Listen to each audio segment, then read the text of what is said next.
कि लोकसभा की जो कार्रवाई है वो एक बार फिर से बाधित हुई है और विपक्ष लगातार हंगामा कर रहा था और हंगामे के चलते कार्रवाई 12 बजे तक के लिए स्थगित कर दी गई है।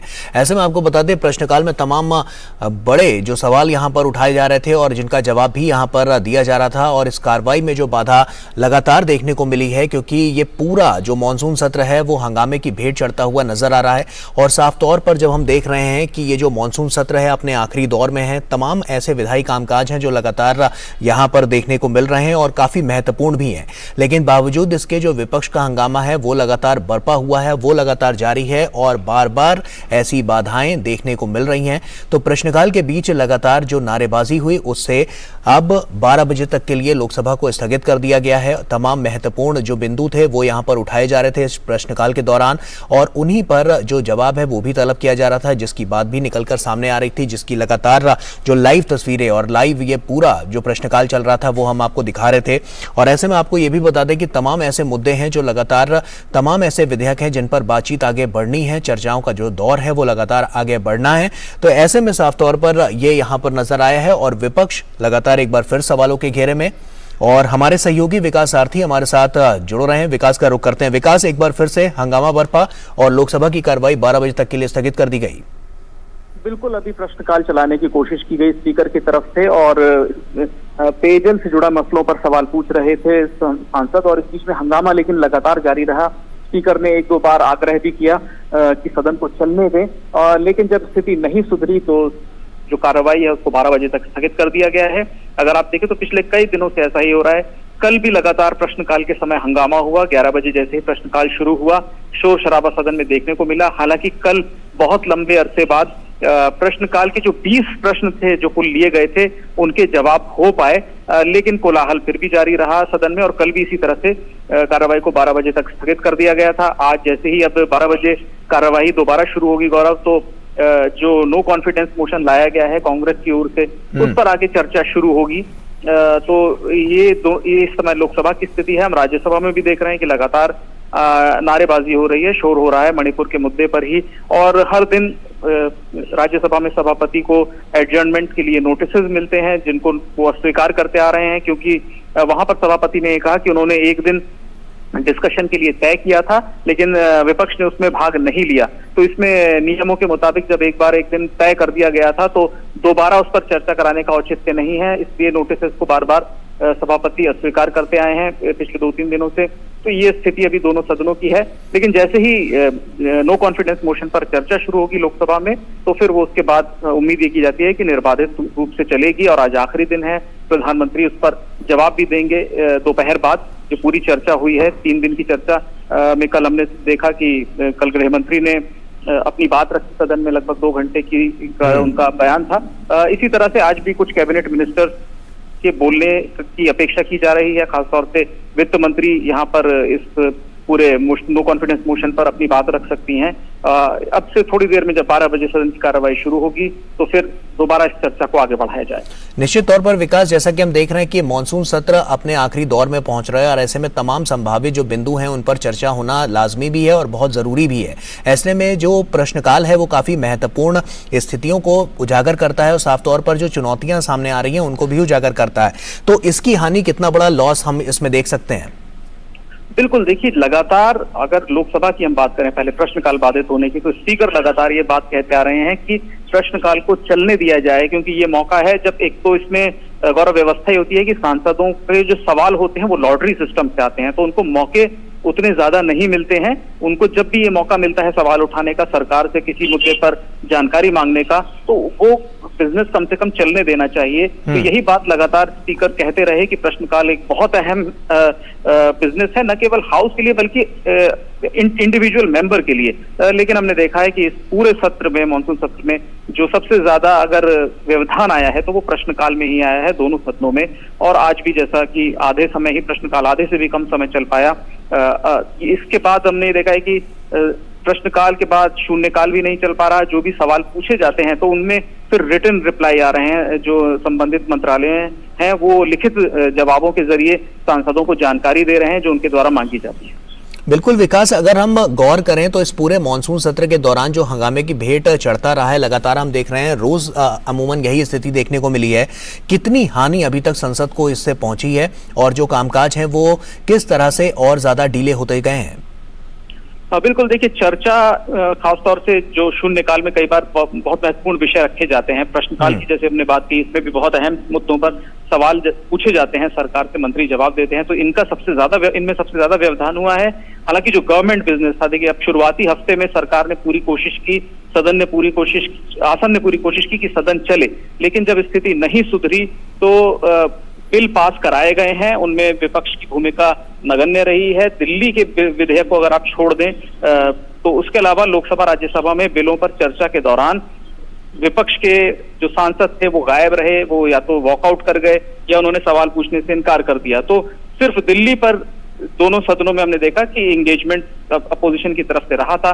बाकी सभी महत्वपूर्ण बिल, चाहे वो डाटा प्रोटेक्शन का हो, चाहे वो मल्टी कोऑपरेटिव सोसाइटी का हो, चाहे वो फॉरेस्ट कंजर्वेशन एक्ट के हो से जुड़ा विधेयक रहा हो, खासतौर से वो विधेयक जो संसद की संयुक्त समिति को भेजे गए थे, जिन पर और विस्तार से चर्चा सदन में ये कहा गया था मंत्रियों की ओर से कि होनी चाहिए, क्योंकि जो कंसर्न थे विपक्ष के उनको दूर किया गया है इन ज्वाइंट कमेटी की मीटिंग्स में। लेकिन इतने महत्वपूर्ण विधेयकों में भी विपक्ष ने कोई पार्टिसिपेशन नहीं किया, कोई भागीदारी नहीं की।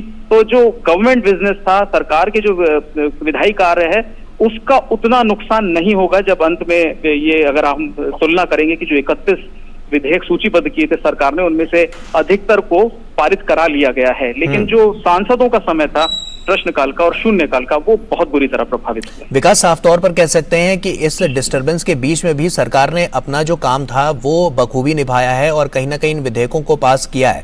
तो ऐसे में विकास, सवाल ये उठता है कि विपक्ष की ये जो लापरवाही है और जिस तरह से वो लगातार हंगामा करता रहा है, इसकी भेंट संसद का पूरा मानसून सत्र तो चढ़ा ही है, साथ ही साथ समय भी खराब हुआ है। बिल्कुल, इसमें जो सांसदों का जो भी उनको उम्मीदें होती हैं कि वो अपने क्षेत्र के मसलों को उठाएंगे, विषयों को उठाएंगे, वो उस चीज को नहीं कर पाए प्रश्नकाल और शून्यकाल बाधित होने की वजह से। तो बिल्कुल यहाँ पर जो सदन का समय था उसका भी नुकसान हुआ है। लेकिन विधायी कामकाज पिछले सत्र से अगर हम तुलना करें तो सरकार का जो विधायी कामकाज था, जो बिल गवर्नमेंट के बिल थे, वो उनको लेकर के स्थिति पिछली बार से बेहतर है। तो जब प्रोडक्टिविटी का, उत्पादकता का जब आंकड़ा आएगा आखिरी दिन, जब सत्रावसान होता है, तो ये बताया जाता है कि कितने बिल पारित हुए, कितना समय काम किया गया, तो उसमें ये बात आएगी निकल करके कि बिल जो थे वो तो लगभग महत्वपूर्ण बिल जो थे वो पारित करा लिए गए, लेकिन प्रश्नकाल कितने घंटे बाधित रहा, उसकी क्या प्रोडक्टिविटी रही, वो थोड़ा निराशाजनक आंकड़ा हो। बिल्कुल विकास, ये साफ तौर पर नजर भी आ रहा है।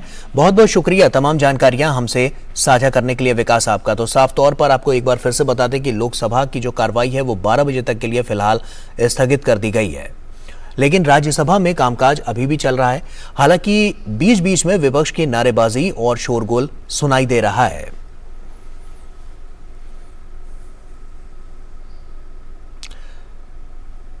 तो ऐसे में राज्यसभा में कामकाज वहां पर चल रहा है, लेकिन विपक्ष का हंगामा वहां भी देखने को मिल रहा है। और लोकसभा की बात करें तो 12 बजे तक के लिए लोकसभा की जो कार्रवाई है उसको स्थगित कर दिया गया है। प्रश्नकाल में तमाम ऐसे बिंदु थे जो उठाए जा रहे थे बावजूद इसके, लेकिन जब विपक्ष वहां पर लगातार हंगामा करता रहा तो कहीं ना कहीं ये स्थिति और ज्यादा खराब होती हुई नजर आई और 12 बजे तक के लिए जो लोकसभा की कार्रवाई है वो स्थगित कर दी गई है।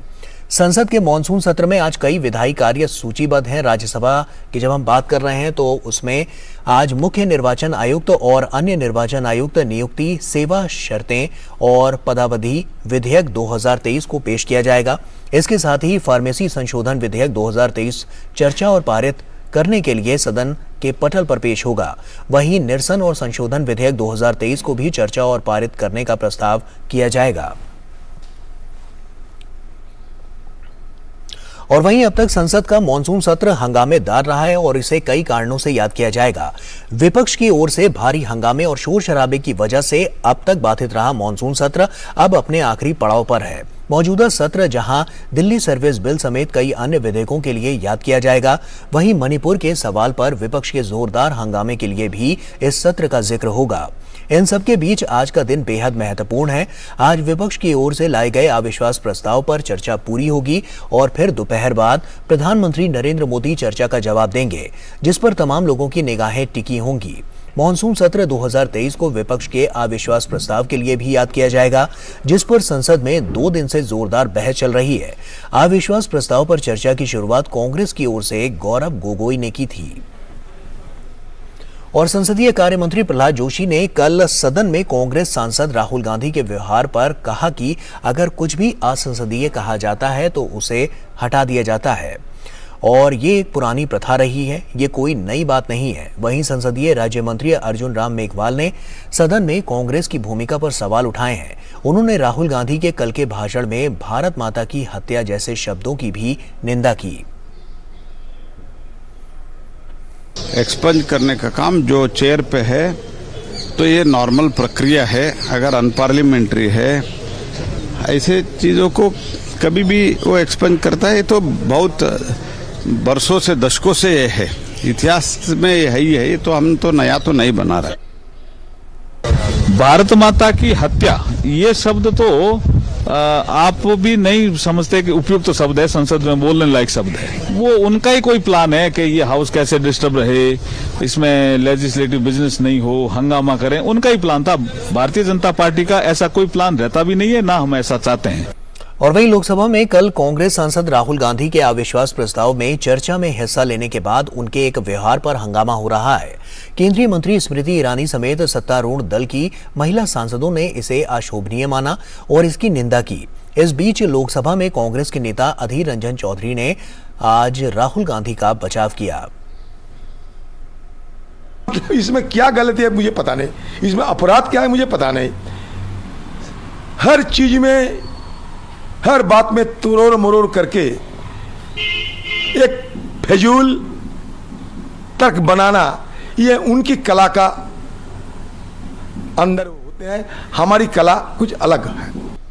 खान और खनिज विकास और विनिमय संशोधन विधेयक 2023 को राष्ट्रपति द्रौपदी मुर्मू की मंजूरी मिल गई है। इस महीने की 2 तारीख को राज्यसभा ने खान और खनिज विकास और विनिमय अधिनियम 1957 में संशोधन करने के लिए खान और खनिज विकास और विनिमय संशोधन विधेयक 2023 पारित किया था।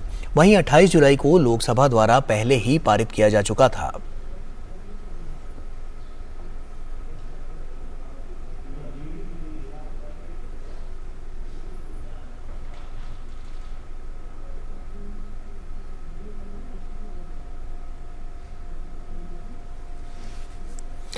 और वहीं देश के उपराष्ट्रपति और राज्यसभा के सभापति जगदीप धनखड़ ने संसद भवन परिसर में वृक्षारोपण किया। अपने कार्यकाल के 1 साल पूरा होने के उपलक्ष्य में उपराष्ट्रपति जगदीप धनखड़ ने संसद भवन परिसर में मौलश्री का पौधा लगाकर इस मौके को यादगार बनाने की कोशिश की। गौरतलब है कि पिछले वर्ष 11 अगस्त को उपराष्ट्रपति जगदीप धनखड़ ने अपने कार्यकाल की शुरुआत की थी। इस मौके पर राज्यसभा के अनेक अधिकारी और कर्मचारी भी मौजूद थे। भारतीय रिजर्व बैंक के गवर्नर शक्तिकांत दास ने आज द्विमासिक मौद्रिक नीति की घोषणा की, जिसमें रेपो रेट में कोई बदलाव नहीं किया गया है। रेपो रेट 6.50% पर बरकरार रहेगा। The Monetary Policy Committee decided unanimously to keep the policy repo rate unchanged at 6.5%. Consequently, the standing deposit facility, that is SDF rate, remains at 6.25% and the marginal standing facility, that is MSF rate, and the bank rate stand at 6.75%. और वहीं RBI governor ने भारतीय अर्थव्यवस्था की सराहना करते हुए कहा कि हमारी अर्थव्यवस्था मजबूत बनी हुई है। भारत के पास दुनिया का नया ग्रोथ इंजन बनने की क्षमता है। India's strong macroeconomic fundamentals have laid the foundations for sustainable growth. In a moment like this, we need to continue with our efforts to maintain macro-financial stability while pushing our growth frontier further. India is uniquely placed to benefit from the ongoing transformational shifts in the global economy in the wake of geopolitical realignments and technological innovations. A large economy marching ahead with vast domestic demand, untapped resources and demographic advantages, India can become the new growth engine for the world.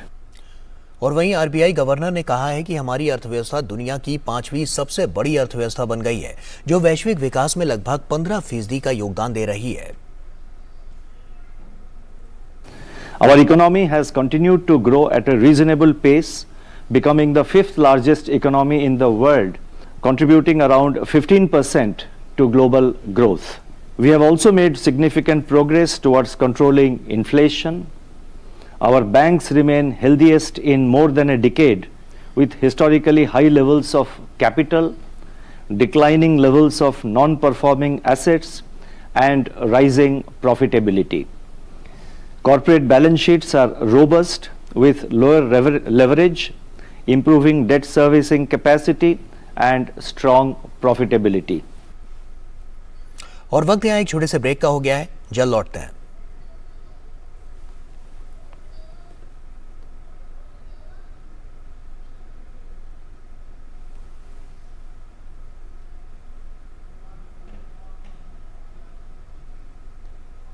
दिन भर की सुर्खियों से अलग खबरों की दुनिया और भी है। खबरें जो आपको दे नया नजरिया, खबरें जिसमें दिखे समाज की परछाई, ऐसी खबरें जो कहती हैं न्यू इंडिया की कहानी, खबरें जो है अनछुई, कुछ खट्टी कुछ मीठी, हम लाते हैं आपके लिए ढूंढकर। खबर हटकर सोमवार से शुक्रवार सिर्फ डीडी न्यूज पर।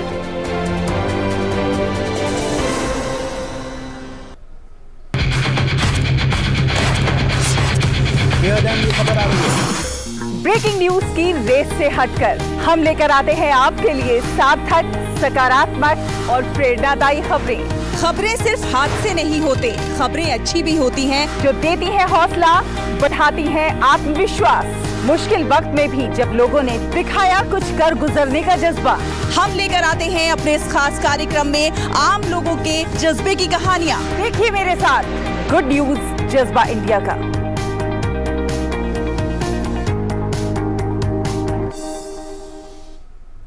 तो ब्रेक के बाद एक बार फिर से आप सभी का स्वागत है। जम्मू कश्मीर में सुरक्षा बलों को एक बड़ी कामयाबी हाथ लगी है। पुलिस और सेना ने संयुक्त अभियान में बडगाम में लश्कर-ए-तैयबा से जुड़े 3 आतंकवादियों को गिरफ्तार किया है और उनके कब्जे से आपत्तिजनक सामग्री भी बरामद की है। तीनों के पास से भारी मात्रा में हथियार और गोला बारूद बरामद किया गया है। इनके पास से बरामद हथियारों में Chinese hand grenade, 2 magazine, 57 live bullet शामिल है। पुलिस ने संबंधित धाराओं के तहत मामला दर्ज कर लिया है और आगे की जांच शुरू कर दी है। अमृतसर पुलिस ने 12 किलो हेरोइन बरामद करते हुए 3 आरोपियों को गिरफ्तार किया है। आरोपी खेप पहुंचाने की फिराक में थे। आरोपी पाकिस्तानी तस्करों के संपर्क में रहे हैं। एनडीपीएस एक्ट के तहत लोपोके पुलिस स्टेशन में एफआईआर दर्ज की गई है। आगे की जांच जारी है। और ज्ञानवापी परिसर में चल रहे एएसआई सर्वे को लेकर मीडिया में आ रही खबरों को लेकर कल वाराणसी जिला प्रशासन की दोनों पक्षों के साथ बैठक हुई, जिसमें यह व्यवस्था बनी कि एएसआई की टीम जब ज्ञानवापी परिसर में प्रवेश करेगी या वापस बाहर आने पर ही दोनों पक्ष के लोग बात कर सकेंगे। आज जिला अदालत की तरफ से भी मीडिया के लिए मुस्लिम पक्ष की अपील पर निर्देश आने की उम्मीद है। इस बीच आज 7वें दिन भी ज्ञानवापी परिसर में भारतीय पुरातत्व सर्वेक्षण की टीम सुबह 8 बजे से फिर परिसर में सर्वे कर रही है। और वहीं उत्तराखंड के ऋषिकेश में लक्ष्मण झूला 84 कुटिया के पास एक दीवार गिर गई। मलबे में 2 लोग दब गए। आसपास के लोगों ने एक व्यक्ति को निकाल लिया है, जबकि दूसरे व्यक्ति की तलाश जारी है। जानकारी के अनुसार सुबह 6:30 बजे के आसपास यह हादसा हुआ है। श्री अमरनाथ जी की यात्रा को लेकर श्रद्धालुओं में उत्साह बरकरार है। जम्मू कश्मीर के पंथा चौक बेस कैंप से श्रद्धालुओं का नया जत्था रवाना हुआ। 1 जुलाई से अब तक 4,25,179 तीर्थयात्रियों ने बाबा बर्फानी के दर्शन किए हैं। यात्रा सुचारू रूप से आगे बढ़ रही है, जिसका 31 अगस्त को श्रावण पूर्णिमा पर समापन होगा। और हिमाचल प्रदेश के सिरमौर में बादल फटने से भारी तबाही मची है, जिसके कारण गिरी नदी का जल प्रवाह बढ़ गया है। आसपास के रिहायशी इलाकों में पानी घुस गया है। कई मकानों को भी नुकसान हुआ है। प्रशासन बचाव कार्यों में जुटा हुआ है।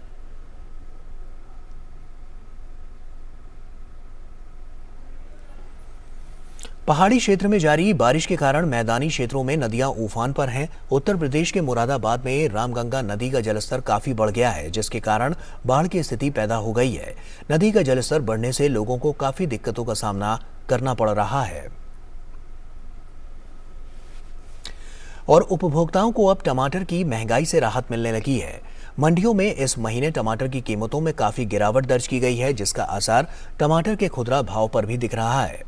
अगले 10 से 15 दिन में टमाटर के भाव तेजी से गिर सकते हैं।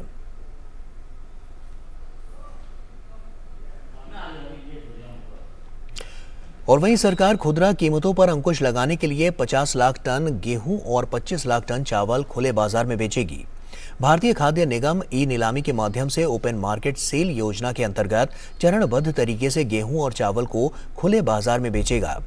नई दिल्ली में मीडिया से बातचीत में खाद्य और सार्वजनिक वितरण विभाग के सचिव संजीव चोपड़ा ने कहा है कि सरकार ने गेहूं और चावल की कीमतें कम करने का फैसला किया है। उन्होंने कहा कि चावल और गेहूं का पर्याप्त भंडार उपलब्ध है और सरकार का मुख्य उद्देश्य कीमतों को उचित दर पर रखना है। विश्व शेर दिवस आज मनाया जा रहा है। ये दिवस शेरों के संरक्षण और सुरक्षा को लेकर जागरूकता बढ़ाने के लिए प्रतिवर्ष विश्व भर में 10 अगस्त को मनाया जाता है। गुजरात में विश्व शेर दिवस के मौके पर विभिन्न कार्यक्रमों का आयोजन किया जाएगा। विश्व शेर दिवस के राज्य स्तरीय समारोह का आयोजन मुख्यमंत्री भूपेंद्र पटेल की उपस्थिति में वर्चुअल माध्यम से किया जाएगा। इस समारोह का सीधा प्रसारण सौराष्ट्र के 10 जिलों के 8,500 से अधिक शैक्षणिक संस्थानों में किया जाएगा। इस कार्यक्रम के दौरान मुख्यमंत्री भूपेंद्र पटेल लॉयन एंथम का वर्चुअल माध्यम से शुभारंभ करने के साथ शेर सूचना वेब ऐप का उद्घाटन भी करेंगे। आज विश्व शेर दिवस के मौके पर प्रधानमंत्री नरेंद्र मोदी ने ट्वीट कर कहा कि ये दिन उन शानदार शेरों का जश्न मनाने का एक अवसर है जो अपनी ताकत और भव्यता से हमारे दिलों को मोहित कर लेते हैं। भारत को एशियाई शेरों का घर होने पर गर्व है और पिछले कुछ वर्षों में भारत में लगातार शेरों की आबादी में बढ़ोतरी हुई है। मैं शेरों के आवास की रक्षा की दिशा में काम करने वाले सभी लोगों की सराहना करता हूं। हम उन्हें संजोना और उनकी रक्षा करना जारी रखें ताकि आने वाली पीढ़ियों के लिए वे फलते फूलते रहें। इक्वाडोर में राष्ट्रपति पद के उम्मीदवार फर्नांडो विलाविसेंसियो की गोली मारकर हत्या कर दी गई है। चुनाव प्रचार के सिलसिले में क्विटो गए फर्नांडो को एक शख्स ने गोली मार दी।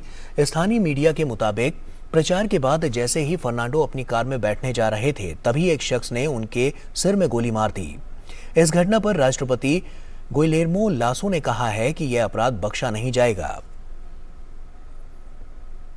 पाकिस्तान की संसद 5 साल का कार्यकाल पूरा होने से 3 दिन पहले ही भंग हो गई। निवर्तमान प्रधानमंत्री शहबाज शरीफ की नेशनल असेंबली भंग करने की सिफारिश को राष्ट्रपति आरिफ अलवी ने देर रात मंजूर कर लिया। इससे वर्तमान सरकार का कार्यकाल समाप्त हो गया और अगले आम चुनाव का रास्ता साफ हो गया। अब पाकिस्तान में नई निर्वाचित सरकार के गठन तक कार्यवाहक सरकार सत्ता संभालेगी।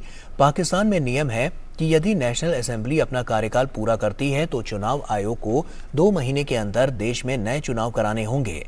यदि असेंबली कार्यकाल पूरा हुए बिना भंग कर दी जाती है तो आयोग के सामने 90 दिन में चुनाव कराने की बाध्यता होती है, यानी उसे 30 दिन और मिल जाते हैं। आगे बढ़ते हैं। चीन में अमेरिकी निवेश पर राष्ट्रपति जो बाइडेन ने प्रतिबंध लगा दिया है। राष्ट्रपति जो बाइडेन ने इस आदेश पर हस्ताक्षर भी कर दिए हैं। बाइडेन प्रशासन के अधिकारियों ने इस फैसले को राष्ट्रीय सुरक्षा की रक्षा के लिए महत्वपूर्ण बताया है। अमेरिका ट्रेजरी विभाग ने एक बयान में कहा, यह फैसला अमेरिका को सुरक्षित रखने और सैन्य नवाचार की अगली पीढ़ी के लिए महत्वपूर्ण है। वहीं राष्ट्रपति जो बाइडेन ने आपूर्ति श्रृंखला के मुद्दे पर अमेरिका में निवेश पर जोर दिया है। और वहीं यूक्रेन के ज़ापोरिज़िया शहर पर रूस द्वारा किए गए एक मिसाइल हमले में 2 लोगों की मौत और 7 घायल हुए हैं। इस हमले में कई इमारतें क्षतिग्रस्त हो गई हैं। यूक्रेन के राष्ट्रपति ज़ेलेंस्की ने हमले के बारे में अतिरिक्त जानकारी दिए बिना कहा कि बचाव अभियान चल रहा है। वहीं घटना की जानकारी देते हुए इहोर क्लीमेंको ने कहा है कि 2 लोगों की मौत हो गई, साथ ही हमले में पीड़ितों की संख्या अभी भी बढ़ सकती है। और ट्यूनीशिया से शरणार्थियों को लेकर इटली आ रही एक नाव पलटने से 41 लोगों की मौत हो गई। यह हादसा सिसिली द्वीप के पास हुआ है। हादसे में बचाए गए 4 शरणार्थी गुआना और आइवरी कोस्ट के हैं, जिन्हें तटरक्षक दल ने हिरासत में ले लिया। सिसिली द्वीप अफ्रीका के करीब है और इसे शरणार्थियों की तस्करी के लिए जाना जाता है। पिछले कुछ महीनों के दौरान शरणार्थियों को ट्यूनीशिया से इटली ले जा रही कई नौकाएं दुर्घटनाग्रस्त हो चुकी हैं। इटली के आंतरिक मंत्रालय के अनुसार इस वर्ष अब तक 93,000 से अधिक शरणार्थी इटली पहुंचे हैं।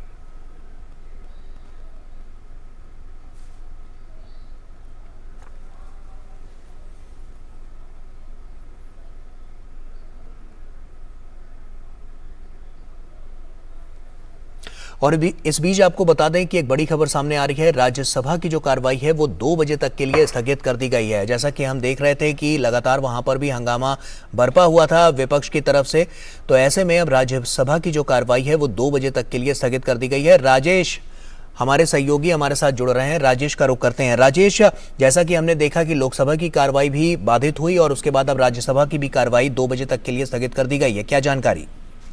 देखिए गौरव, राज्यसभा की कार्रवाई जो है ठीक 11 बजे जो सभापति हैं वो आसन पर पहुंचे और उन्होंने जो सभा की कार्रवाई है उसको सुचारू रूप से चलाने की कोशिश की।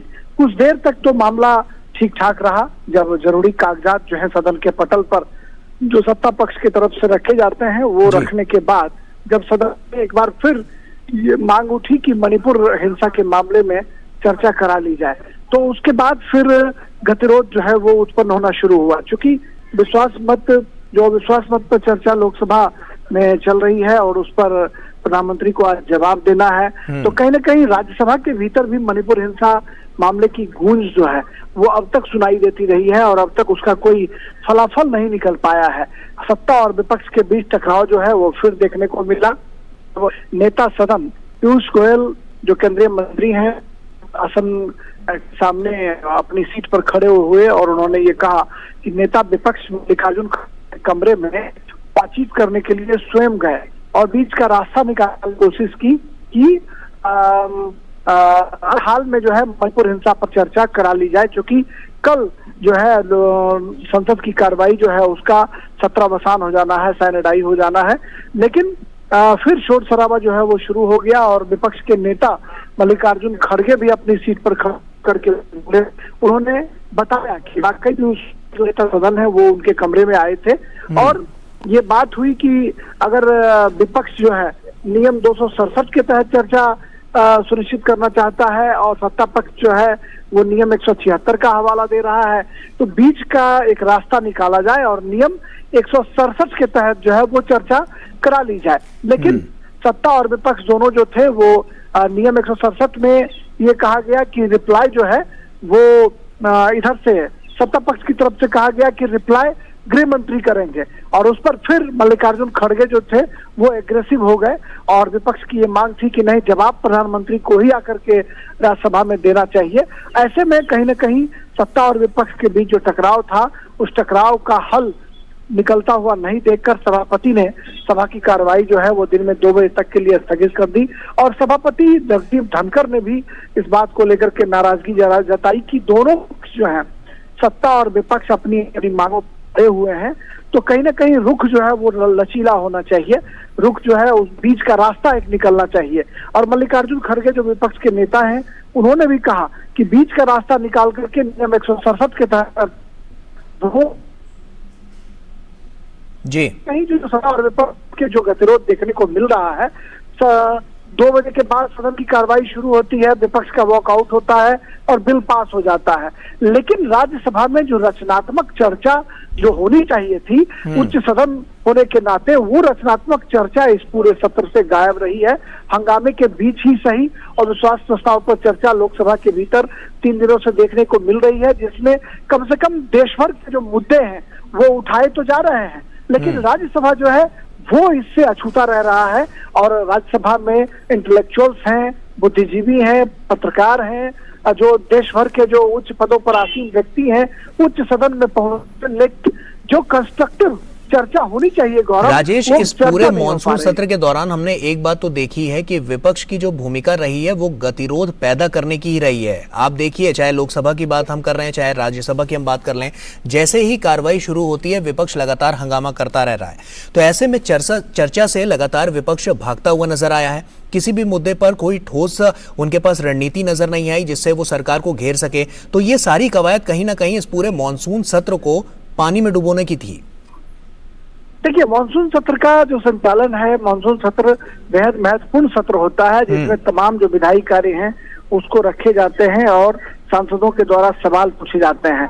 लेकिन प्रश्नकाल के संचालन पर कई दिनों की तैयारी के बाद एक घंटे का प्रश्नकाल जो है वो तैयार किया जाता है, निश्चित है जी। लेकिन अगर सदस्यों को उनके जवाब न मिल पाए तो कहीं ना कहीं सत्ता पक्ष सरकार के पैसे की बर्बादी तो होती ही है, जो देश का बेशकीमती समय है उस समय की भी बर्बादी होती है। करोड़ों रुपए जो है वो घंटों में बर्बाद होते हैं और देश की जो चुनी हुई जनता, जो भोली भाली जनता है, जो अपने प्रतिनिधियों को चुनकर भेजती है, उन प्रतिनिधियों को जब उनके लिए सवाल पूछने का मौका हाथ नहीं लगता है तो कहीं कहीं देश की जनता के मन में एक भाव दिखाई पड़ता है। सत्ता और विपक्ष के टकराव का जो खराब पहलू रहा है, जो नकारात्मक पक्ष उभर कर सामने आया है, उसका कहीं ना कहीं जनता पर सीधे सीधे असर पड़ता है। और अगर विपक्ष को ऐसा लगता है कि वो शोर शराबा अगर करेंगे तो उनको मीडिया में ज्यादा माइलेज मिलेगी। यही बात एक बार हमने जो पूर्व सभापति और देश के पूर्व उपराष्ट्रपति थे हामिद अंसारी, उनसे मैंने पूछा था, एक बार चर्चा हुई तो हामिद अंसारी ने कहा कि आपको क्या लगता है कि सदन की कार्रवाई नहीं चल तो क्या इससे विपक्ष को फायदा होता है? तो मैंने कहा कि मोटे तौर पर दिखाई ऐसा ही पड़ता है, लेकिन उन्होंने कहा कि नहीं, इसका सीधा सीधा लाभ सत्ता पक्ष को मिलता है, विपक्ष को नुकसान है, क्योंकि विपक्ष को सवाल पूछने का एक तो मौका नहीं मिलता, दूसरा कि सप्लीमेंट्री सवाल जो वो पूछकर मंत्री को कटघरे में खड़े कर सकते हैं, सरकार को कटघरे में खड़ा कर सकते हैं, वह मौका भी जो है विपक्ष गवा बैठता है। तो कहीं ना कहीं ये विपक्ष के लिए ही इसका सीधा नुकसान है। चलिए, बहुत बहुत शुक्रिया राजेश, तमाम जानकारियां हमसे साझा करने के लिए। तो उम्मीद की जा सकती है कि 2 बजे के बाद जब सदन की कार्रवाई आगे बढ़ेगी तो कामकाज भी सुचारू रूप से आगे चल पाएगा। आगे बढ़ते हैं खबरों में। आपको बता दें कि आईसीसी ने भारत में होने वाले वनडे विश्व कप के कार्यक्रम में 9 मैचों की तारीख में बदलाव किया है। भारत और पाकिस्तान के बीच होने वाला मैच अब 15 अक्टूबर की बजाय 14 अक्टूबर को अहमदाबाद में खेला जाएगा। भारत और पाकिस्तान मैच के अलावा 8 मैचों के शेड्यूल में तब्दीली की गई है। आईसीसी ने वनडे विश्व कप 2023 का नया शेड्यूल जारी कर दिया है। इससे पहले 27 जून को आईसीसी ने शेड्यूल जारी किया था, जिसमें अब कुछ सुधार किया गया है। यह टूर्नामेंट 5 अक्टूबर से 19 नवंबर के बीच खेला जाएगा, लेकिन कुछ मैचों की तारीख बदल दी गई है। पहला मैच इंग्लैंड और न्यूजीलैंड के बीच होगा। ये दोनों टीम 2019 विश्व कप के फाइनल में आमने सामने थी। इंग्लैंड और न्यूजीलैंड अहमदाबाद के नरेंद्र मोदी स्टेडियम में 5 अक्टूबर को टूर्नामेंट का पहला मैच खेलेंगे। वहीं भारत का पहला मैच 8 अक्टूबर को चेन्नई के मैदान में ऑस्ट्रेलिया के साथ होगा। आईसीसी द्वारा कुल 9 मैचों को शेड्यूल किया गया है। भारत पाकिस्तान के बीच महामुकाबला 15 अक्टूबर की बजाय 14 अक्टूबर को खेला जाएगा। जिन 9 मैचों के शेड्यूल में बदलाव हुआ है उनमें से 8 मैचों की तारीखें बदली गई हैं, जबकि एक मैच के समय में बदलाव किया गया है। भारत और पाकिस्तान का मैच अब 15 अक्टूबर की बजाय 14 अक्टूबर को खेला जाएगा। इस वजह से 14 अक्टूबर को इंग्लैंड और अफगानिस्तान के बीच होने वाला मैच 15 अक्टूबर को होगा। पाकिस्तान और श्रीलंका का मैच अब 12 अक्टूबर की बजाय 10 अक्टूबर को होगा। ऑस्ट्रेलिया और दक्षिण अफ्रीका का मैच 13 अक्टूबर की बजाय अब 12 अक्टूबर को खेला जाएगा। न्यूजीलैंड और बांग्लादेश का मैच 14 अक्टूबर की बजाय 13 अक्टूबर को होगा। इंग्लैंड और बांग्लादेश के बीच धर्मशाला में होने वाला मैच दोपहर की बजाय सुबह 10:30 बजे शुरू होगा। भारत पाकिस्तान के अलावा टीम इंडिया के नीदरलैंड के खिलाफ मैच को भी री शेड्यूल किया गया है। दरअसल पहले शेड्यूल के मुताबिक 15 अक्टूबर को भारत पाकिस्तान के बीच मैच वाले दिन नवरात्रि का पहला दिन होता है। गुजरात में रात भर गरबा के नृत्य के साथ इसे मनाया जाता है। सुरक्षा एजेंसियों ने सुरक्षा चिंताओं के कारण बीसीसीआई को किसी अन्य तारीख पर मैच कराने की सलाह दी थी। इसके बाद आईसीसी और बीसीसीआई ने पीसीबी से पाकिस्तान टीम के 2 ग्रुप मैच की तारीख में बदलाव को लेकर बात की थी, जिस पर पाकिस्तान ने सहमति दे दी। वहीं भारत और पाकिस्तान के बीच मैच 14 अक्टूबर को होने की वजह से पाकिस्तान टीम को 2 मैचों के बीच में गैप देने के लिए 12 अक्टूबर के उसके मुकाबले को 10 अक्टूबर को शिफ्ट किया गया है। अब पाकिस्तान की टीम 12 अक्टूबर की जगह 10 अक्टूबर को श्रीलंका के खिलाफ हैदराबाद में उतरेगी। यह फैसला टीम इंडिया के खिलाफ होने वाले मैच से पहले 3 दिन का अंतराल सुनिश्चित करने के लिए लिया गया है, ताकि पाकिस्तान की टीम को तैयारी का सही समय मिल सके। विश्व कप के मैच भारत के 10 शहरों में खेले जाएंगे। हैदराबाद, अहमदाबाद, धर्मशाला, दिल्ली, चेन्नई, लखनऊ, पुणे, बेंगलुरु, मुंबई और कोलकाता में मुकाबले होंगे। हैदराबाद के अलावा गुवाहाटी और तिरुवनंतपुरम 29 सितंबर से 3 अक्टूबर तक अभ्यास मैचों की मेजबानी करेंगे। इस विश्व कप में कुल 10 टीमें भाग लेंगी। श्रीलंका और नीदरलैंड की टीम क्वालिफायर्स के तहत इस टूर्नामेंट में पहुंची हैं। इस विश्व कप में सभी टीमें राउंड रोबिन फॉर्मेट में खेलेंगी। इनमें से अंक तालिका में शुरुआती 4 स्थान पर रहने वाली टीमें सेमीफाइनल में जगह बनाएंगी और यहां जीतने वाली टीम फाइनल में भिड़ेंगी। गौरतलब है कि पिछली बार इंग्लैंड में भी इसी फॉर्मेट में विश्व कप का आयोजन हुआ था। तब इंग्लिश टीम ने फाइनल में न्यूजीलैंड को हराकर अपना पहला एकदिवसीय विश्व कप खिताब जीता था। Sports desk, DD news. और भारत ने Asian champions trophy hockey tournament में ग्रुप दौर के आखिरी मुकाबले में पाकिस्तान की टीम को 4-0 से हरा दिया। इस जीत के साथ ही भारत ग्रुप दौर में शीर्ष पर रहा। भारत अब कल सेमीफाइनल में जापान से भिड़ेगा। हालांकि मैच में दोनों ही ओर से आक्रामक खेल देखने को मिला, लेकिन भारतीय टीम ने पहले क्वार्टर के खत्म होने से चंद समय पहले गोल दाग 1-0 की बढ़त बना ली। भारत ने ये गोल पेनल्टी कॉर्नर के जरिए किया, जिसे हरमनप्रीत सिंह ने किया। भारतीय टीम का जलवा बरकरार रहा और टीम ने दूसरे क्वार्टर में मिले एक और पेनल्टी कॉर्नर को गोल में बदलकर बढ़त को 2-0 कर लिया। ये गोल भी हरमनप्रीत सिंह ने ही किया। तीसरे क्वार्टर में भारतीय टीम ने एक बार फिर जौहर दिखाया और एक बार फिर पेनल्टी कॉर्नर को गोल में बदलकर बढ़त को 3-0 कर दिया। आखिरी क्वार्टर में भारत ने फील्ड गोल कर स्कोर लाइन को 4-0 कर दिया। भारतीय हॉकी टीम के गोलकीपर पीआर श्रीजेश ने एशियन चैंपियंस ट्रॉफी हॉकी प्रतियोगिता में पाकिस्तान के खिलाफ मिली जीत को एक यूनिट के तौर पर बड़ी जीत बताया। हालांकि उन्होंने ये भी कहा कि अभी भी भारतीय टीम को खेल के कई क्षेत्रों में सुधार की दरकार है। संवाददाता गौरव कुमार ने उनसे खास बातचीत की, देखिए। पीआर श्रीजेश है, सीधे उनसे बात करते हैं। श्रीजेश, कैसे देखते हैं इस जीत को भारत की पाकिस्तान के खिलाफ? देख, हमारा पूल गेम का मैच लास्ट मैच था, हम लोग को 3 पॉइंट चाहिए था और हम लोग 3 पॉइंट ले चुका है। अभी नेक्स्ट हमारा प्रिपरेशन रहेगा सेमीफाइनल्स के लिए। सेमीफाइनल में अब जापान आपके सामने होगी, तो उसके किस तरह से देख रहे हो उस चुनौती को? देख, जापान अच्छा टीम है। पूल गेम में भी हमारे साथ बहुत अच्छा मुकाबला रहा वो लोग का। तो मेरे हिसाब से हम लोग को थोड़ा और हमारे ऊपर काम करना पड़ेगा और जो हमारे शार्प पॉइंट्स है उसको और शार्पर करना है और जहाँ पे वो लोग हम लोग को हाथ किया वो एरिया को हम लोग को सुधारना है। आपको लगता है कि अभी भी डी में शॉट्स लेने की कमी दिख रही है भारतीय टीम में? देख, आफ्टर ऑल जब स्कोरबोर्ड में हम लोग जीत रहे हैं तो मेरे हिसाब से सब सही चल रहा है, बट डेफिनेटली हम लोग और काम कर रहे हैं, हम लोग और वीडियो पे एनालाइज कर रहे हैं ताकि हम लोग कैसे मोर फील्ड गोल मार सकता है। डिफेंस काफी मजबूत होकर के सामने आया है। देख, वो भी आपको स्क्रीन में दिख रहा है, क्योंकि जब तक हम लोग एक क्लीन शीट ले रहे हैं या एक ही गोल पे हम लोग डिफेंस स्ट्रॉन्ग रख रहे हैं, तो डेफिनेटली डिफेंस अच्छा चल रहा है। But still defence start from forward से, जो फॉरवर्ड भी अपना काम कर रहे हैं, इसलिए तो हमारा डिफेंस मजबूत है। आगे क्या कुछ रणनीति रहेगी आपकी?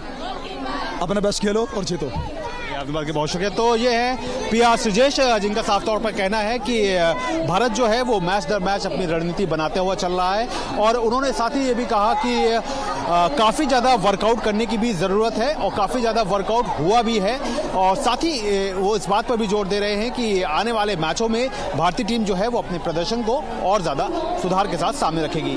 कैमरामैन एस जयशंकर के साथ मैं गौरव कुमार, डीडी न्यूज़, चेन्नई। और इसी के साथ फिलहाल इतना ही। दीजिए इजाजत, नमस्कार।